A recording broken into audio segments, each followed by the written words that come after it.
할렐루야. 우리 하나님 앞에 박수 치면서 찬양하겠습니다.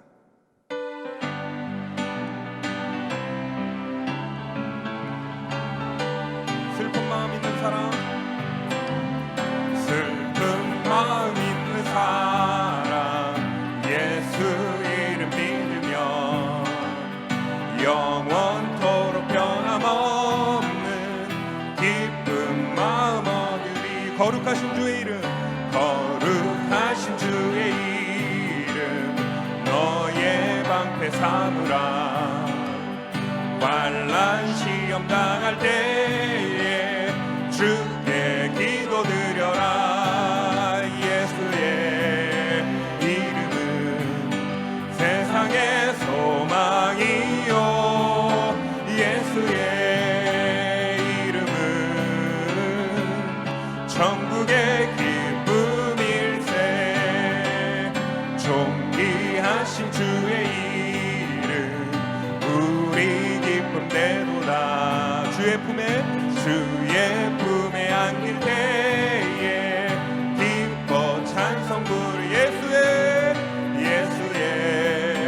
이름은 세상의 소망이요, 예수의 이름은 천국의 기쁨일세. 우리 할 길 다 간 후에 보좌 앞에 나가 왕의 왕께 경배하며 멸류관을 드리리. 예수의 이름은 세상의 소망이요, 예수의 이름은 천국의 기쁨일. 예수의 이름은 세상의 소망이요, 예수의 이름은 천국의. 한 번 더 할까요? 예수의 이름 세상의 소망이요, 세상의 소망이요, 예수의 이름은 천국의 기쁨일세. 그게 기쁨일. 하나님께 영광의 박수 드리겠습니다. 할렐루야.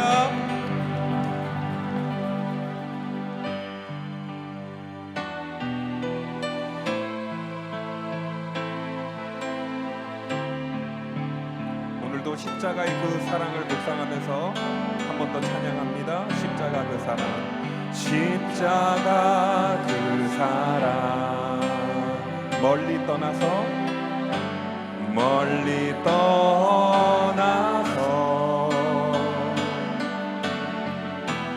무너진 나의 삶 속에 잊혀진 주네.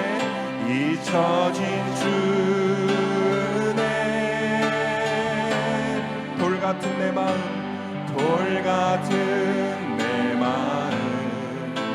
어루만지사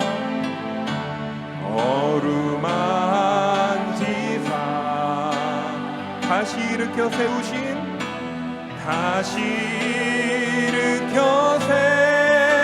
세우신 주를 사랑합니다.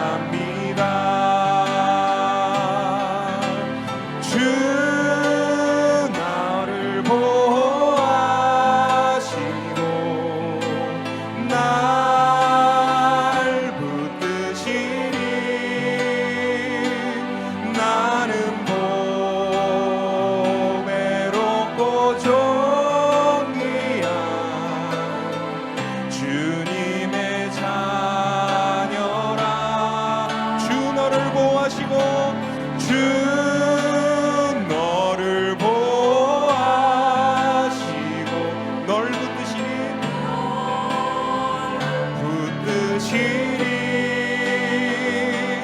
너는 보배롭고 존귀한 주의 자녀라. 우리 처음부터 한 번 더 고백하겠습니다.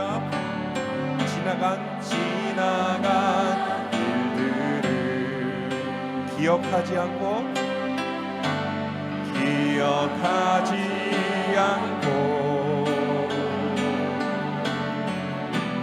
이전에 행한 모든 일 생각지 않으니 사막의 강물과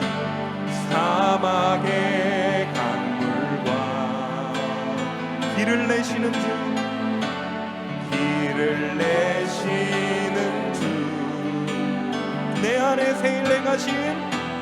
내 안에 새 일 내가신 주만 바라봅니다. 주 나를 보호하시고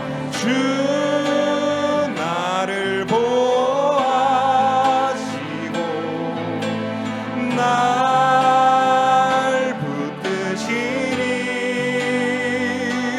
나는 보배롭고 존귀한 주님의 자녀라. 주 너를 보호하시고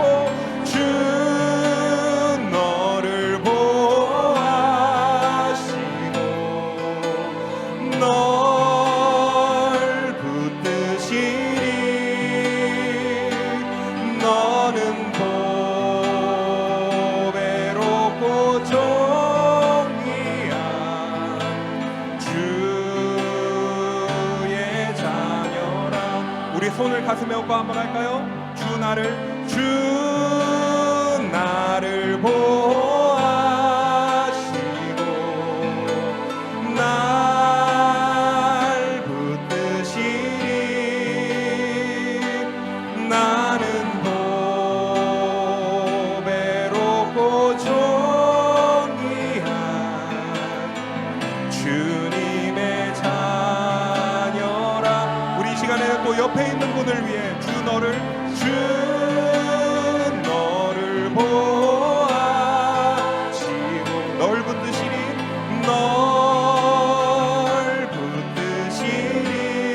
너는 보배롭고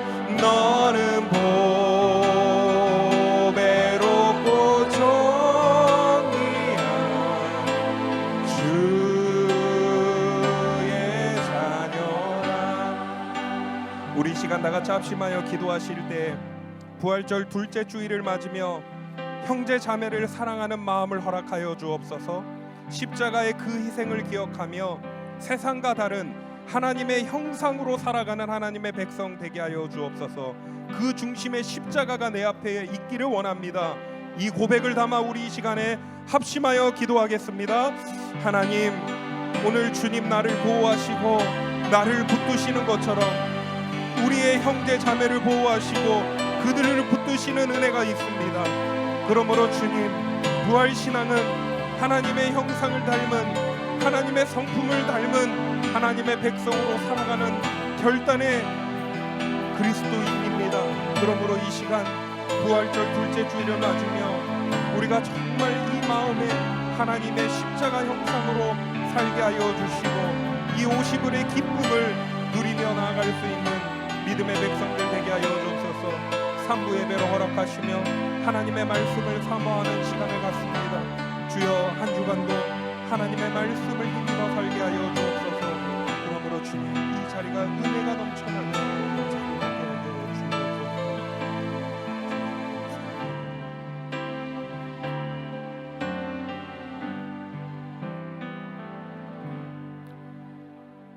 다 함께 일어나셔서 부활절 둘째 주일 하나님을 예배합시다.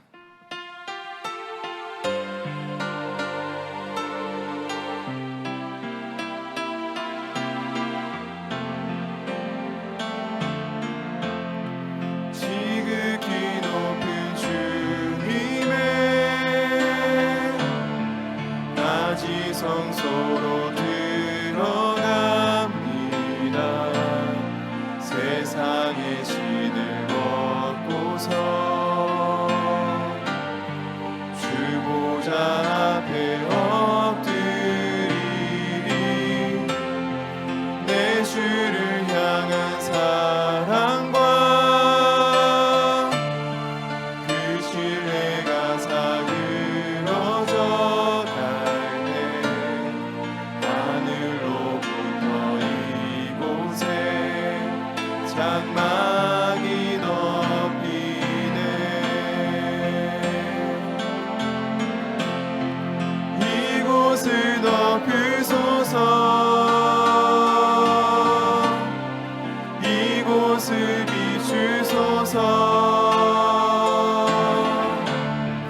내 안에 무너졌던 모든 소망 다 회복하리니 이곳을 지나소서 이곳을 만지소서 내 안에 죽어가는 모든 예배 다 살아나리라.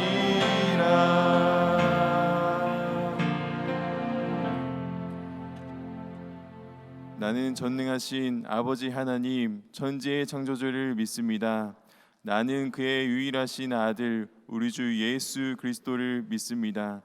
그는 성령으로 잉태되어 동정녀 마리에게서 나시고 본디오 빌라도에게 고난을 받아 십자가에 못 박혀 죽으시고 장사된 지 사흘 만에 죽은 자 가운데서 다시 살아나셨으며 하늘에 오르시어 전능하신 아버지 하나님 우편에 앉아 계시다가 거기로부터 살아있는 자와 죽은 자를 심판하러 오십니다.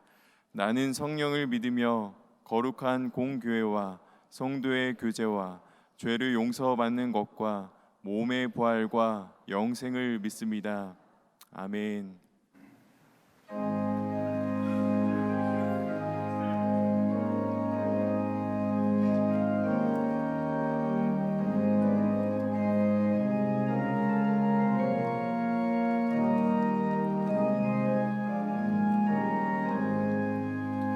큰 죄에 빠진 나를 주 예수 건지사 그 넓은 품에 다시 품으시는 예는 저 바다보다 깊고 저 하늘보다 높다. 그 사랑 영원토록 나 찬송하리라. 날로 더욱 귀하다. 날로 더욱 귀하다. 한이 없이 넓은 우리 주의 사랑 날로 더욱 귀하다. 옛날에 유대 땅에 주 예수 다닐 때 그 은혜 받으려고 큰 물이 모였네. 눈먼 자 병든 자를 다 고쳐주셨으니 나 같은 죄인까지 그 은혜 받도다. 날로 더욱 귀하다. 날로 더욱 귀하다. 한이 없이 춤은 우리 주의 사랑 날로 더욱 귀하다.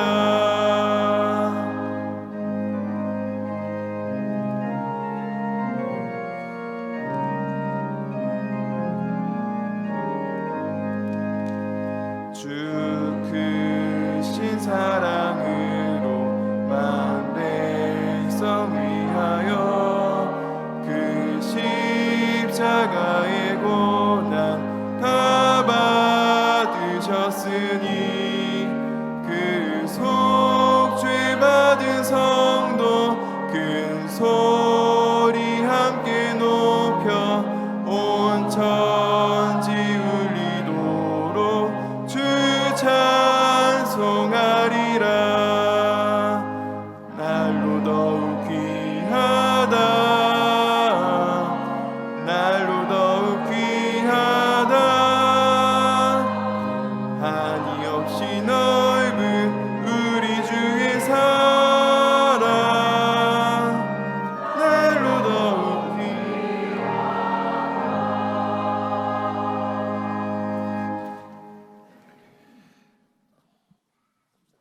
만물을 주관하시고 교회의 머리가 되시는 하나님 아버지, 우리들에게 성령님을 보내주셔서 예수님의 십자가와 부활의 의미를 알고 믿게 하심을 감사드립니다.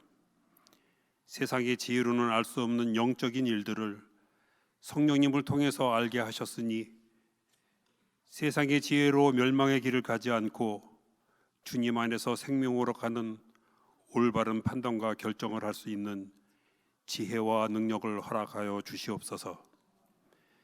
세상의 악한 일들이 우리 안에나 가정이나 교회에 들어오지 못하게 하시고 성령의 바람으로 우리 모두가 채워져서 세상을 가르고 우리가 가야 할 좁은 길로 꿋꿋이 걸어가는 믿음의 사람들이 되게 하여 주옵소서.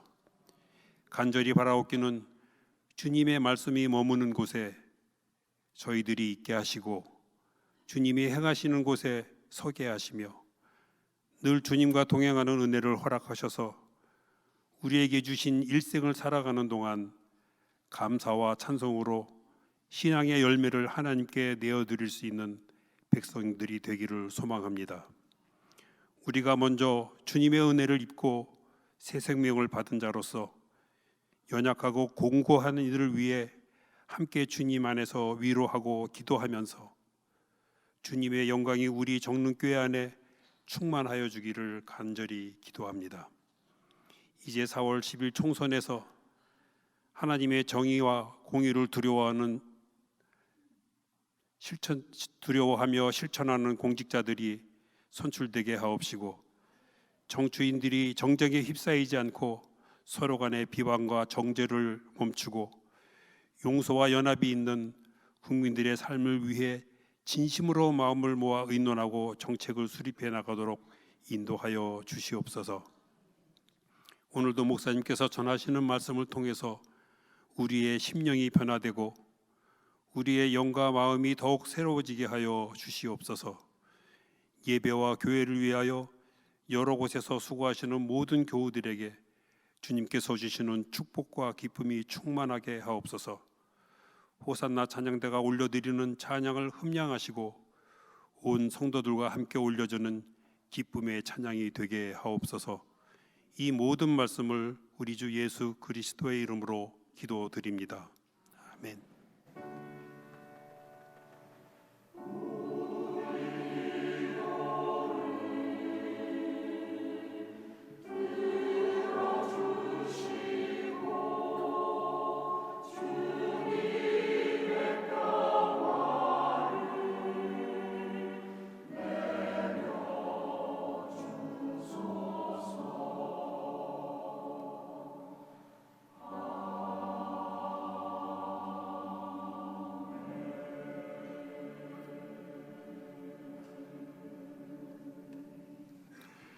오늘 예배에 오신 모든 성도님을 진심으로 환영하고 축복합니다.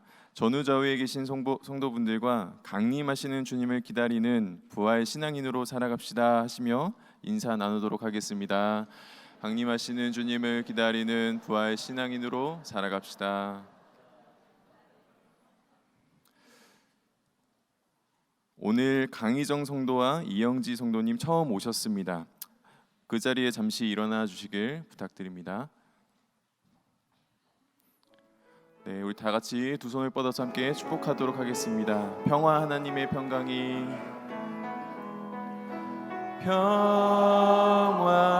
하나님의 평강이 당신의 삶에 넘쳐나기를.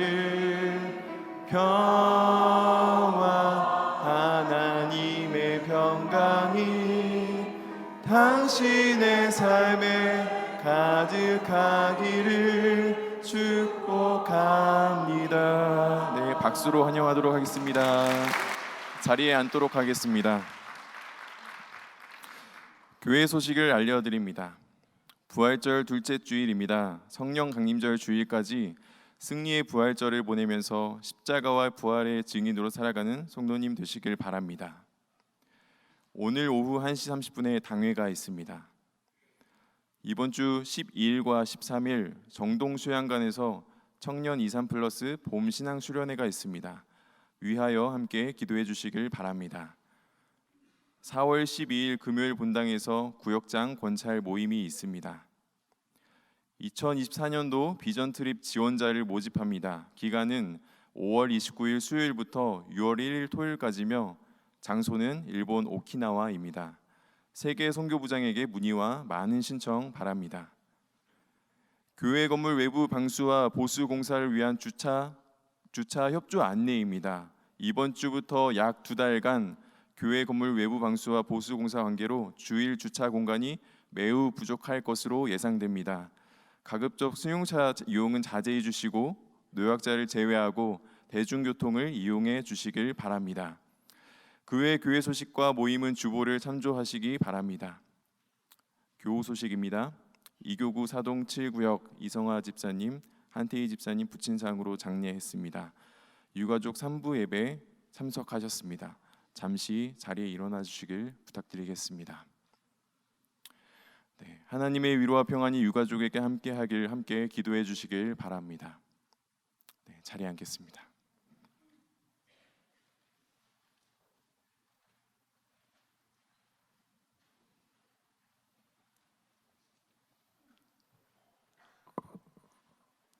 이제 하나님의 말씀을 봉독하겠습니다. 오늘 우리에게 주시는 하나님의 말씀은 신약 성경 요한일서 3장 3절부터 7절 말씀입니다. 이제 말씀을 봉독합니다. 하나님의 말씀을 경청하십시오. 주를 향하여 이 소망을 가진 자마다 그의 깨끗하심과 같이 자기를 깨끗하게 하느니라. 죄를 짓는 자마다 불법을 행하나니 죄는 불법이라. 그가 우리 죄를 없애려고 나타나신 것을 너희가 아나니 그에게는 죄가 없느니라. 그 안에 거하는 자마다 범죄하지 아니하나니 범죄하는 자마다 그를 보지도 못하였고 그를 알지도 못하였느니라. 자녀들아, 아무도 너희를 미혹하지 못하게 하라. 의를 행하는 자는 그의 의로우심과 같이 의롭고. 아멘.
부활 신앙을 가진 성도는 오늘 현재를 살아가는 삶의 기준을 어디에다 두고 사는 자일까요?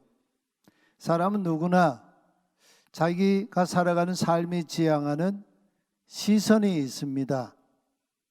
글을 쓰는 작가도 그 시대를 읽고 그러면서 자신의 작품 글을 쓰는 자신만의 시선을 가지고 있지요. 여러분 잘 아시는 태백산맥이라는 대하소설로 유명한 조정래 작가가 있습니다. 이분이 말하는 태백산맥은 실제 그 산을 가리키는 게 아니고 해방 이후 6.25 한국 전쟁과 또 공산 정권과 민주주의 정권이 서로 이렇게 대립하며 분단된 우리나라를 가리키는 현대사의 우리 한국 사회를 가리키는 그런 상징어이죠. 이분은 보통 아침 9시부터 새벽 2시까지 글을 쓰는 분입니다. 당시에 뉴스위크지에서 10년 안에 이런 작품이 나오지 못할 것이라고 호평했습니다. 근데 우리나라에서는 좌파 작가로 몰려서 오랫동안 수사를 받기도 했습니다. 우리 민족의 현대사에 아픔이 녹아져 있는 그런 이 작품이지요. 조정래 작가가 이 태백산맥이라는 소설을 쓸 때에 그가 작가로서 넘어서야 했던 경계선이 있었습니다. 그것은 냉전 시대에 우리 안에 만들어진 국가보안법이라는 거였습니다. 많은 논란이 있기도 했지만 작가는 이 태백산맥을 통해서 우리나라 현대사의 혼돈을 꿰뚫는 자신만의 작가의 그 시선을 남기고 있지요. 부활 신앙을 가지고 오늘을 살아가는 성도는 이 시대를 꿰뚫어내는 시선을 어디로부터 찾아내는 자라고 할 수 있을까요? 노년에 이런 사도 요한은 소아시아 지역에 흩어져 있는 요한 공동체 교회들에게 회람 편지를 써보내면서 부활 신앙을 가진 성도가 오늘을 살아가는 삶의 표대를 어디에 두어야 하는지를 제시하고 있습니다. 요한일서 2장 28절에 그러므로 자녀된 여러분 그리스도 안에 머물러 있으십시오. 그러면 그리스도께서 나타나실 때에 우리가 담대함을 가지게 될 것이며 그리스도께서 강림하실 그때에 그의 앞에서 부끄러움을 당하지 않게 하려 함이라 했습니다. 여기 그리스도께서 나타나실 때 그리고 그리스도께서 강림하실 그때라는 말이 두 번 반복되고 있어요. 바로 여기에서 부활신앙인이 살아가는 삶의 시선이 드러나고 있습니다. 일제강점기 상해 임시정부를 이끌던 백범 김구 선생은 투옥 중에 중대 결심을 한 일이 있었습니다. 자신이 옥에서 이제 석방이 되어 자유의 몸이 되어 세상에 나가게 될 그때에 깨끗한 정신을 품은 삶을 살겠다는 굳은 표지로 자신의 이름을 거북구자에서 아홉구자로 고쳤습니다. 이 아홉구자로 이름을 바꾼 이유가 일본의 호적부에 거북구자로 올려져 있는 자신의 이름을 완전히 거기서 벗어난다. 일본 호적에서 완전히 이제 단절한다. 그런 의미로 아홉구자의 새 이름을 쓰기 시작했습니다. 또 자신의 호를 당시 사회 최하층민이었던 백정의 백자와 보통 사람 범부의 범자를 따서 백범으로 고쳤습니다. 그 이유를 이렇게 말하고 있죠. 우리나라가 완전한 독립국가가 되려면 우리나라 최하층민인 백정들도 애국심이 감옥에 갇힌 나 정도는 되어야 한다는 그 소망을 담은 호로 이렇게 호를 바꾸었습니다. 이런 소망을 품었던 백범은 한 가지 소원이 있었습니다. 대한의 독립이었습니다. 현재에도 이 소원 때문에 살고 미래에도 이 소원을 이루려고 살 것이라고 했습니다. 사도 요한은 요한복음에서 영접하는 자 곧 그 이름을 믿는 자들에게는 하나님의 자녀가 되는 권세를 주셨다고 선포했습니다. 이 요한복음 이후에 쓰여진 요한서신에서는 하나님의 자녀가 된 권세에서 멈추지 않고 있는 요한을 발견하지요. 하나님의 자녀, 하나님께로부터 난 자는 죄를 짓지 아니한다. 이렇게 새로운 표대를 제시하고 있습니다.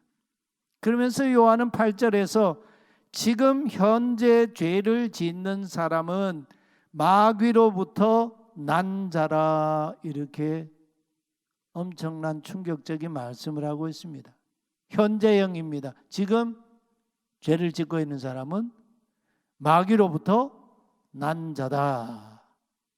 왜냐하면 마귀는 처음부터 죄를 짓는 자이기 때문이라고 합니다. 지금 죄를 짓는 그 사람은 하나님의 자녀이기는커녕 도리어 마귀의 자식이라고 말씀하고 있습니다. 이 요한의 선포가 하나님이 주신 말씀이라면 여간 심각한 문제이지 않습니까? 우리는 매주일 예배하러 올 때마다 회개의 기도를 드립니다. 죄 용서를 빕니다. 그렇다면 우리의 이런 삶은 액면 그대로 오늘 말씀에 적용한다면 매주일 예배당에 나오기 이전에 우리는 하나님의 자녀로 산 것이 아니다는 얘기 아닙니까? 마귀의 자식으로 살다가 하나님을 예배하러 왔다는 말이 되는 거 아니겠습니까? 한두 번도 아니고 이게 사실이라면 일말의 염치도 없는 것 아닐까요? 하나님을 아버지라고 부르지만 불효자식도 이런 상불효자식 어디 있겠습니까? 어떻게 매주일 한 해 두 해도 아니고 10년 20년도 아니고 평생을 이렇게 반복하며 살아갈 수 있느냐. 심각한 문제제기 아닙니까? 마음의 굳은 살이 얼마나 딱딱하고 우리의 얼굴이 얼마나 두껍고 철면 피이면 이럴 수가 있겠습니까? 하나님을 아버지라고 부르면서 하나님 우롱하는 거 아니겠습니까? 우리의 부활 신앙과 실제 삶의 괴리와 간극은 얼마나 벌어져 있기에 이런 걸까요? 그 이유가 뭐라고 생각을 하십니까? 우리 삶의 시선이 잘못 설정되어 있기 때문은 아닐까요? 앞으로도 이렇게 살면서 하나님 자녀라고 말하는 그것이 아무 문제도 없는 것일까요? 그래서 오늘 3장 1절에서 요한은 다시 생각해 보라는 명령으로 오늘 말씀을 시작하고 있어요. 우리 성경 그냥 간단하게 보라 이렇게 번역하고 있지만 다시 생각해 보라 그 말씀이에요. 아버지께서 우리에게 얼마나 큰 사랑을 베푸셔서 우리를 하나님 자녀라고 일컫게 하셨는지를 다시 생각해 보라는 겁니다. 하나님 사랑을 너무 값싸게 치부한 것 아니냐고 다시 생각해 보라는 겁니다. 4월 10일 총선을 앞두고 각 당의 후보들이 국민의 선택을 받기 위해서 사력을 다하고 있습니다. 왜 저토록 국민으로부터 선택을 받으려고 이렇게 자기 인생을 던지고 있을까요? 국회의원이라는 특권이 우리 사회에서 남다르기 때문이죠. 하나님의 큰 사랑으로 하나님 자녀가 된 것이 국회의원이 되는 것보다 하찮은 것일까요? 우리가 하나님 자녀된 특권을 이렇게도 하찮게 여기며 살아도 괜찮겠습니까? 요한은 이런 말을 해요. 세상이 하나님 자녀된 우리를 알지 못하는 것은 우리를 자녀 삼으신 하나님 사랑을 모르기 때문이라고 합니다. 세상이 하나님 자녀된 우리를 알지 못한다는 의미가 뭘까요? 우리가 그들처럼 마귀의 자식처럼 죄를 짓지 않고 살아가는 그 이유를 그들이 모른다는 얘기이지요. 아니, 세상을 저렇게 바보처럼 살아가느냐고, 어떻게 저렇게 주변머리 없이 세상을 살아가느냐고, 우리가 그렇게 마귀의 자식처럼 죄를 짓지 않고 살아가는 이유를 모른다는 그런 말이에요. 하나님의 자녀인 우리가 마귀의 자식과 같이 살아갈 수 없는 결정적인 이유가 있습니다. 저와 여러분의 오늘 삶의 기준 시선은 그리스도께서 다시 강림하시는 그때, 엔테파루시아, 강림하시는 그 때를 응시하며 살아가는 자이기 때문에 그렇습니다. 오늘 살아가는 우리의 시선은 주님께서 강림하시는 그때에 우리의 시선이 확정되어 있다는 거예요. 왜 그렇습니까? 요한이 이야기하는 게 순결하신 주님과의 거룩한 사귐을 소망으로 가지고 있기 때문이다. 이렇게 말씀해요. 사도 요한은 한 걸음 더 나아가고 있습니다. 주님이 다시 오시는 그때가 되면 우리가 어떻게 되기 때문이라고 합니까? 2절 3절 말씀 우리 함께 같이 봉독해 봅니다.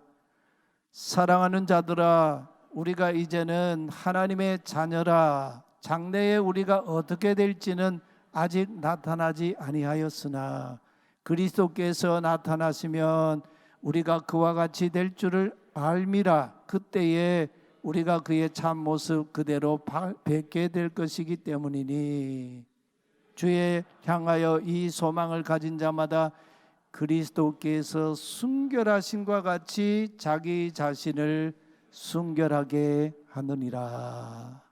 이 말씀이 어려운 말씀 하나도 없지요. 그런데 요한 서신을 쓸 때만 해도 사도 요한은요, 주님이 다시 나타나시는 그때 우리가 어떻게 될 줄을 잘 몰랐어요. 근데 요한 계시록을 밤모섬에서 계시의 말씀을 듣고 그것을 보면서 주님이 다시 나타나실 그때 우리가 어떻게 되는지를 보여주고 있죠. 천국에 있는 천상의 하나님의 백성들, 성도들의 모습 보여주고 있잖아요. 흰 옷을 입고 하나님 앞에, 보호자 앞에 서 있다고 그랬어요. 그 흰 옷은 자기들이 만들어서 입은 옷이 아니라 하나님께서 그리스도를 통해 입혀주신 의의 옷이다 그랬어요. 놀라운 광경 아닙니까? 그리고 요한계시록 14장에 보면 시온산에 어린 양이 서 계시는데 그 어린 양과 함께 서 있는 14만 4천으로 상징되는 하늘의 백성들이 새 노래를 부르며 하늘의 예배자로 서 있는 그 광경을 또 보여줬지 않습니까? 그리스도와 같이 되고 그리스도처럼 순결하게 된다. 이것이 부활신앙을 가지고 오늘을 살아가는 사람들의 성도의 소망이라는 거예요. 그럴 때 우리는 오늘 어떻게 살아가야 합니까? 늙은 노구를 이끌고 사력을 다해 요한이 한 설교의 메시지, 사도 요한은 사랑의 사도라고 별명이 붙어 있지 않습니까? 그의 마지막 그 설교는 하나님 자녀인 형제자매 여러분, 서로 사랑합시다. 하나님께서 우리를 사랑하신 것 같이 우리도 서로 사랑합시다. 이게 그의 마지막 설교의 메시지였다고 합니다. 근데 사도 요한은 오늘 우리를 놀라게 합니다. 우리 중에 누가 하나님의 자녀인지, 누가 마귀의 자녀인지 밝히 드러나는 결정적인 표지가 있다는 거예요. 이게 그냥 애매모호한 그런 표지가 아니에요. 10절에서 사도 요한은 이렇게 말하죠. 지금 현재를 가리키는 거죠.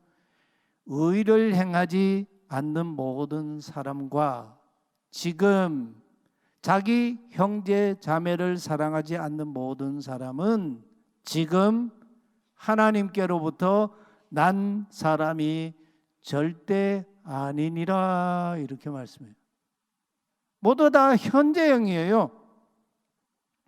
무슨 죄를 범하는 자가 마귀의 자식이다 이렇게 부정적으로 말하지를 않아요. 도리어 지금 의를 행하지 않는 모든 사람, 지금 자기 형제 자매를 사랑하지 않는 모든 사람은 다 하나님께로부터 난 사람이 절대 아니다 이렇게 말씀합니다. 무슨 말씀입니까? 이 말씀의 맥을 쭉 이어보면 이런 말씀이죠. 부활신앙을 가진 그리스도인은 그리스도께서 다시 강림하시는 파루시아의 그때에 순결하신 그리스도와의 사귐을 통해 순결하신 그리스도와 똑같이 되고, 우리가 하나님이 된다 그런 말씀이 아니죠. 그리스도의 순결하심과 같이 우리도 순결한 자가 되고 의의 옷을 입고 하나님께 의인이 되고 그리스도처럼 순결한 자가 되는 그 소망을 가지고 있기 때문에 그 소망으로 오늘을 살아가는 사람, 그 사람이 하나님의 자녀다는 거예요. 다시 강림하시는 그리스도의 재림 파루시아의 때를 응시하는 눈을 가지고 오늘 지금 현재를 살아가는 그 사람이 하나님의 자녀다. 이게 요한이 우리에게 증언하는 아주 명확한 메시지예요. 우리는 예수님의 공생애를 이렇게 보면 갈릴리에서 주로 사역하신 예수님이 저 가이사라 빌립보 예수님이 제자들에게 사람들이 나를 누구라 하느냐, 너희는 나를 누구라 하느냐, 이 질문을 던지시고 난 뒤에 변모산에서 영광스럽게 모세와 엘리야와 함께 변모하신 그 가운데 예루살렘에 올라가셔서 십자가에 죽으실 이 사건에 대해서 삼자 천상 회담하는 그 광경을 보여줬지요. 그 사건 이후에 누가가 증언하고 있어요. 그때 승천하실 날이 차감해 예수께서 예루살렘을 향하여 올라가시기로 굳게 결심하시고, 우리 성경 굳게 결심하셨다 이런데 그 원어의 뜻은 그 시선을 예루살렘의 십자가의 죽음에 고정하시고 이렇게 말씀하고, 부활신앙을 가진 우리들이 시선은 주께서 다시 오시는 파루시아의 그때에 우리의 시선이 고정되어서 오늘을 살아가는 자라는 겁니다. 그렇기 때문에 하나님의 자녀는 오늘 여기에서 이 시대 가치의 기준을 따라서 살아갈 수가 없는 거지요. 이 시대 정신을 따를 수 없는 거지요. 이 시대의 삶의 패턴을 따를 수가 없는 거지요. 먼저 하나님 나라를 구하며 삽니다. 우리가 고난주간에 하나님 나라 의미를 다시 상고했지 않습니까? 먼저 하나님의 정의를 구합니다. 이런 사람이 하나님의 자녀다는 거예요. 저는 오늘 우리 한국 교회가 처하고 있는 한국 사회에 이 실제의 문제를 두 가지 좀 말씀드리려고 합니다. 오늘 우리 한국 사회가 배척하고 있는 하나님의 의가 있어요. 한국 사회가 오늘 거대 사회적으로 배척하는 하나님의 의, 자식을 낳고 기르는 일을 배척하고 있고 그것을 인생의 중요한 하나님 주신 삶의 사명이라는 걸 인정을 안 하고 있어요. 우리나라는 아시는 대로 지금 세계에서 초저출산 국가입니다. 우리 시대 출산율이 높은 그런 사람들이 있죠. 무슬림들입니다. 이 무슬림들은 이스라엘 알라가 다스리는 이슬람 제국이라는 사명감을 가지고 다자녀 출산을 하고 살아갑니다. 뭐 서너 사람은 기본이고요. 5, 6 자녀들 지금 막 엄청나게 미국에서도 그렇게 하고 유럽에서도 그렇게 하고 우리나라 온 이 무슬림들도 그러고 살고 있어요. 우리 모두 우리 젊은이들 우리 사랑하는 자녀를 위해 기도합시다. 우리 자녀들이 주 안에서 가정을 이루고 아들, 딸 낳고 양육하는 것은 하나님께서 창조하신 하나님 나라의 근간이 되는 창조 질서입니다. 하나님의 명령입니다. 우리 시대의 자녀를 낳고 양육하는 일이 쉬운 일이라는 거 우리가 너무나 뼈저리게 잘 알지요. 저를 키워주신 부모님의 세대에도 자식 키우는 게 쉬웠겠습니까? 목사 안수를 앞두고 있는 제가 아는 어느 전도사님이 계세요. 아들 셋을 낳았는데 뭐 딸도 하나도 못 낳고 아들 셋을 낳았는데 요 지난번에 무슨 가족 모임에 와서 그 어머니한테 또 그러더래요. 엄마, 나 넷째를 낳고 싶은데 괜찮겠냐고. 그러니까 엄마가 대답을 안 했대요. 넷째 낳으면 어떡하려고. 그런 거죠. 근데 또 넷째 낳겠다고 그런다는 거예요. 사랑하는 우리 부모님들, 우리 자식들이요, 손자, 손녀 낳으면 키워주겠다고 격려하고 그렇게 장려합시다. 나 손자, 손녀 나 키워줄게. 자식들 낳으라고. 여러분, 신약 성경을 여는 첫 번째 책인 마태복음 1장 전체가 하나님 나라 족보로 구약의 시대를 끝내고 신약의 시대, 새로운 하나님 나라 시대를 여는 그 첫 번째 성경책 한 장이 하나님 나라 족보 이야기예요. 아브라함과 다윗의 자손 예수 그리스도의 족보라. 신약 성경 첫 출발이 하나님 나라 족보로 시작하고 있어요. 여기서 눈여겨볼 것은 다 중요한 말씀이지만 11절 12절에 바벨론으로 잡혀갈 때, 포로로 잡혀갈 때와 사로잡혀간 이후에 하나님의 나라가 대가 끊어지지 않고 계속 이어져서 그 족보를 통해 우리의 구주이신 그리스도 예수가 나시니라 이렇게 말씀하고 있어요. 나라가 망하는데, 나라가 망하고 포로로 잡혀갔는데 포로지에 가서 참담한 생활을 하면서도 시집 가고 장가 가라는 겁니다. 포도원을 일구라는 겁니다. 집을 지으라는 겁니다. 자식 아들 딸을 낳고 키우라고 하나님이 명령하셨어요. 예레미야 29장 5절 6절에 보면 너희가 바벨론 땅에서 살 때에 수요가 줄어들지 않도록 번성하고 줄어들지 않게 하라고 명령하시는 말씀을 들을 수 있어요. 바벨론 포로지의 포로기 예언자인 에스겔을 통해 하나님은요, 포로 생활하는 유다 백성들의 실상을 에스겔 37장에 마른 뼈들이 그 공동묘지에 널브러져 있는 그런 광경으로 비추기도 하잖아요. 에스겔에 여기 보면은 피투성이가 되어 버둥버둥거리는 유다 백성들을 하나님이 그들 가운데 지나가시면서 말씀하신 너는 피투성이라도 살아있으라. 다시 내게 말한다. 너는 피투성이라도 살아있으라. 핏덩이로라도 죽지 말고 살아있으라고 하나님 명령하세요. 하나님 이 말씀 오늘 우리에게 주시는 말씀 아닐까요? 지금 우리나라는 또 뭐 사회적인 문제다 이러는데 사실은 문제가 아니고 우리가 하나님 말씀에 순종할 때입니다.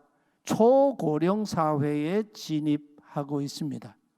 바로 2025년 내년이면 우리 65세 이상 고령 인구가 20.6%가 되는 초고령 사회에 진입합니다. 바로 내년이에요. 2035년도에는 30.1%가 되고 2050년대가 되면 43%에 이를 것으로 전망하고 있어요. 2050년에는요, 거의 국민의 절반이 65세 고령 사회가 된다는 거예요. 우리 한국 교회는 그 어느 때보다 진짜 어른 부모님을 잘 공경하는 교회가 되어야 합니다.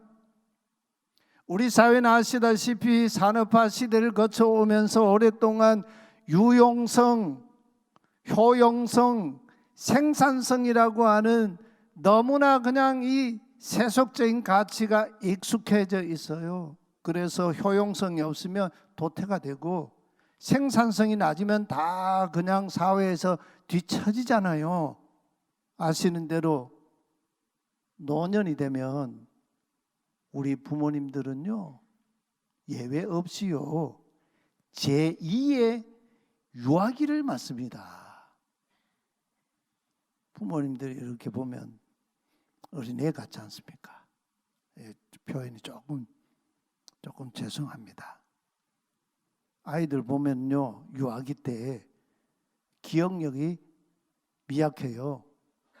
뭐 맛있는 과일 10개를 쭉 얘기하고 이 과일 중에 제일 좋아하는 과일이 뭐야? 그러면 맨 마지막에 바나나를 얘기하면 바나나 그러고 다음에 또 막 이렇게 하고 순서를 바꿔놓으면 제일 맛있는 게 뭐야? 사과 이래요. 앞에 거 다 잊어버리고 뒤에 것만 기억하고 사과, 바나나 이런다는 거. 기억력의 능력이 감퇴하는 거죠. 어린아이 때는 기억력이 굉장히 약해요. 유아들 보면은 이빨이 없지 않습니까? 그래서 우유 먹고 젖 먹고 밥을 잘 못 씹잖아요. 우리 부모님들도요, 치아가 다 없어져요. 요즘 뭐 임플란트 하기도 하는데 시력도 약해져요. 미각도 없어져요. 맛으로 잡수지 못하죠. 모든 것이 다 없어져요. 한때 당연했던 능력들이 사라져 없어져 버립니다. 육체적, 정신적 역량이 줄어듭니다. 보살핌을 받으셔야 합니다. 유아들처럼요.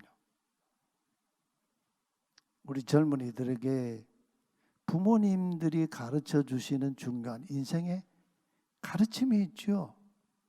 그게 뭘까요? 인간의 한계성입니다.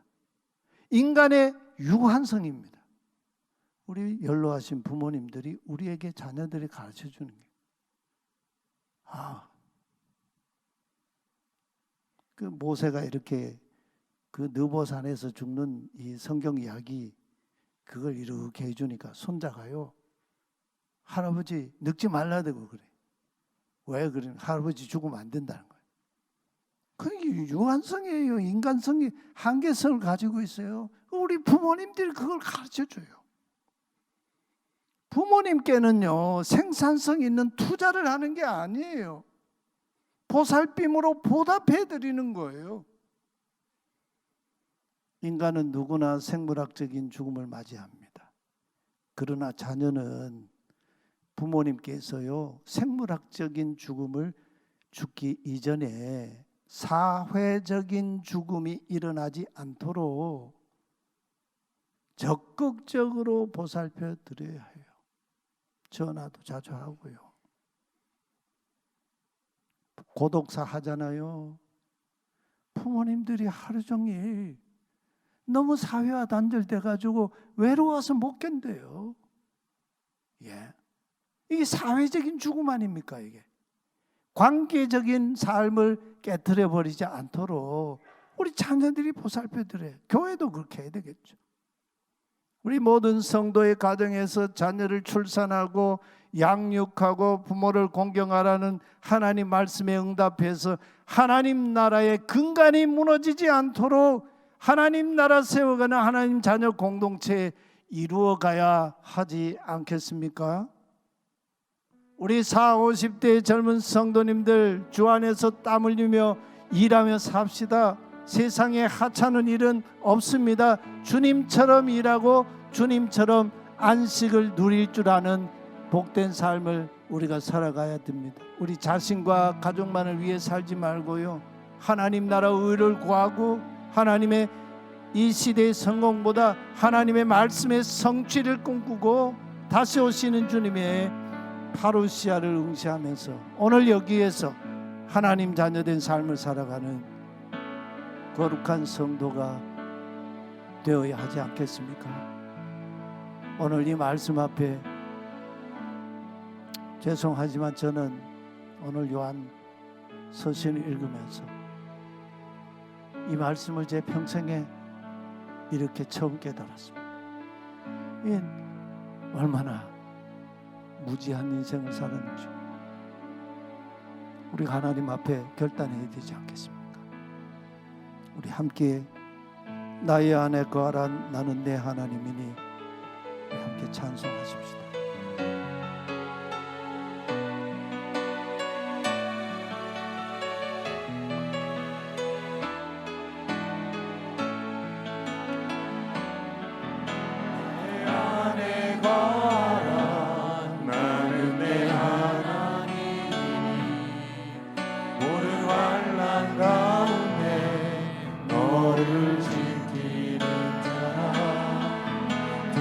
두려워하지 말라 내가 널 도와주니 놀라지 말라 내 손 잡아주리라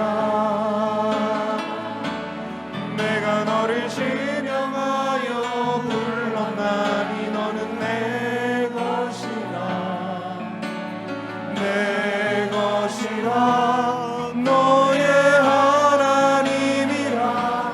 내가 너를 보배롭고 존귀하게 여기노라 너를 사랑하는 내 여호와라 나의 안에 거하라 나는 내 하나님이니 모든 환난 가운데 너를 지키는 자라 두려워하지 말라 내가 널 도와주니 놀라지 말라 내 손 잡아주리라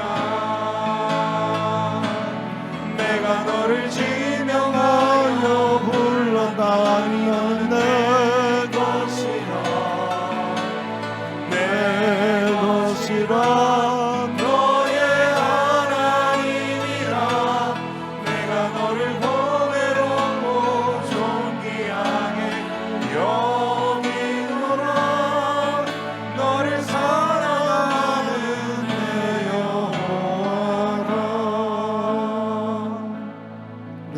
말씀 붙들고 기도합시다. 하나님 아버지, 우리의 연약함을 불쌍히 여겨 주옵소서. 1세기 사도들 시대의 교회 공동체도 온전한 교회가 아니었습니다. 형제 자매 간에 서로 사랑하지 못했습니다. 미워하기도 했습니다. 공동체를 떠나기도 했습니다.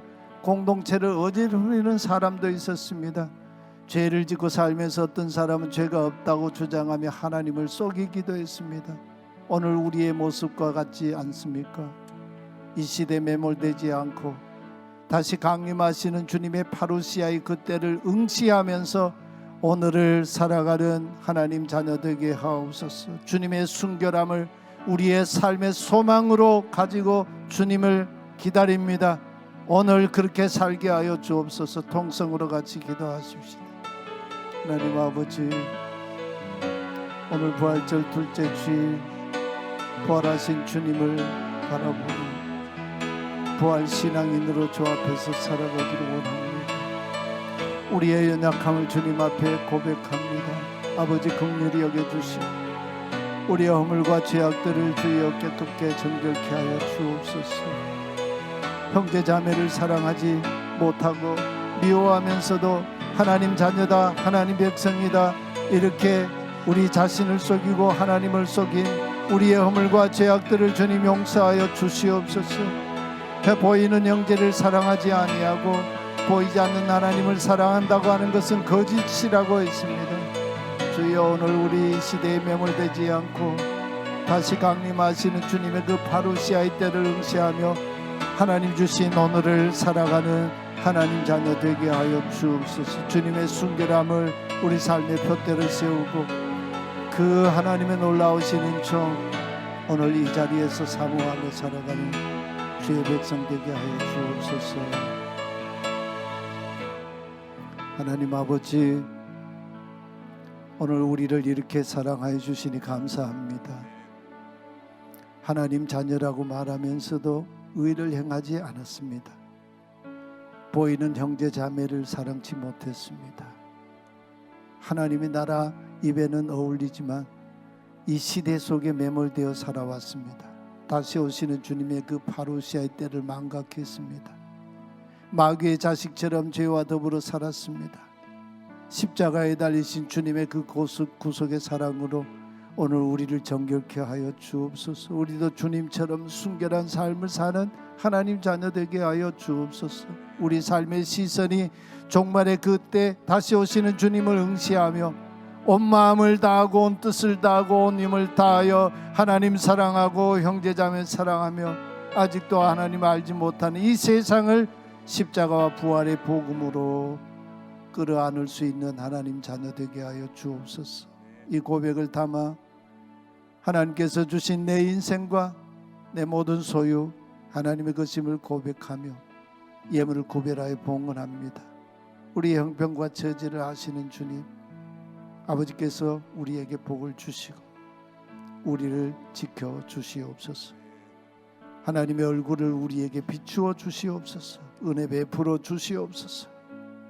주님의 얼굴 우리에게로 향하여 드셔서 하늘의 평화로 우리 삶을 가득하게 채워 주시옵소서.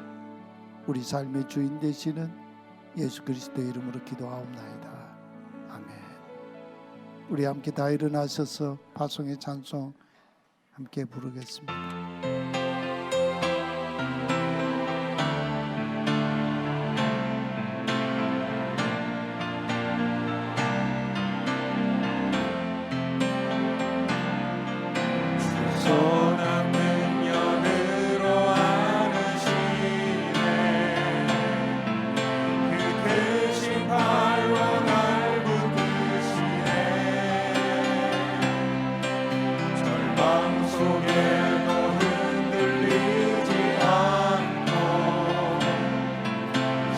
사랑하는 주 얼굴 구하리.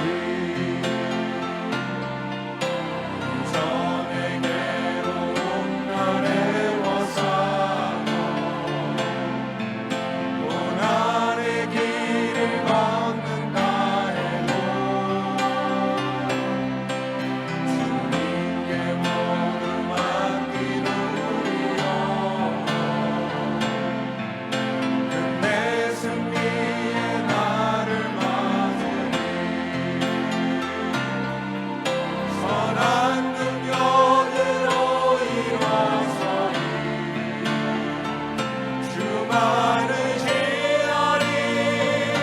믿음으로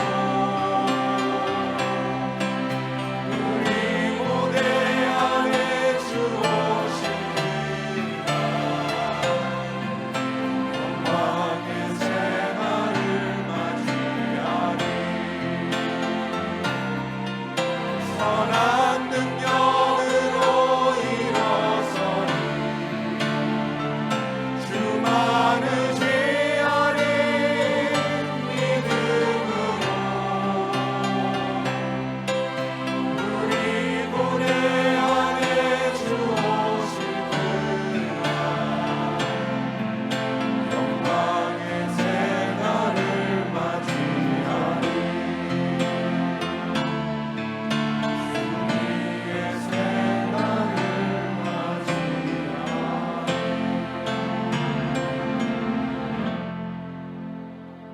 다시 오시는 주님의 그 파루시아의 때에 오늘 우리를 주님과 같이 순결하게 하시고 그리스도 안에서 영원한 거룩한 교제에 이르게 하시는 우리 주 예수 그리스도의 은혜와 어제도 오늘도 내일도 영원토록 신실하신 하나님 아버지의 크신 사랑과 다시 오시는 주님을 응시하며 오늘 여기에서 승리하는 삶을 살도록 이끄시는 보혜사 성령님의 거룩한 사귐과 충만하심이 예배한 주의 자녀들 가운데 영원히 함께 계시기를 축원하옵나이다.